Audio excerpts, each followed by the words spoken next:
Russia సైనిక నిఘా చీఫ్ని కాల్చి చంపారు డిప్యూటీ మీద.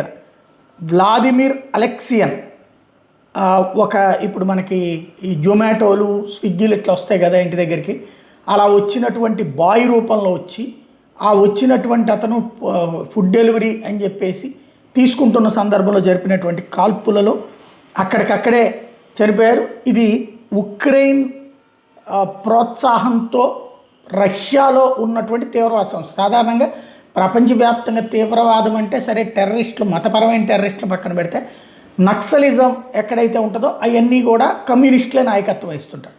కమ్యూనిస్టు దేశంలో కమ్యూనిస్టు ప్రభుత్వానికి వ్యతిరేకంగా వ్లాదిమిర్ పుతిన్ వాళ్ళ కమ్యూనిస్టు ప్రభుత్వానికి వ్యతిరేకంగా మరొక తిరుగుబాటు గ్రూప్ వచ్చింది. దీన్ని మరి నక్సల్ గ్రూప్ అనాలా ఏమనాలో తెలియదు. వాళ్ళని ఇప్పుడు ఉక్రెయిన్ వాడుకుంటుంది. వాళ్ళే డ్రోన్లతో ఆ మధ్యన పుతిన్ని చంపాలని చూసింది కావచ్చు, వరుసపెట్టి అనేక హింసాకాండకు పాల్పడుతుంది. ఇప్పుడు ఏకంగా సైనిక డిప్యూటీ చీఫ్ మీదనే కాల్పులు జరిపారు.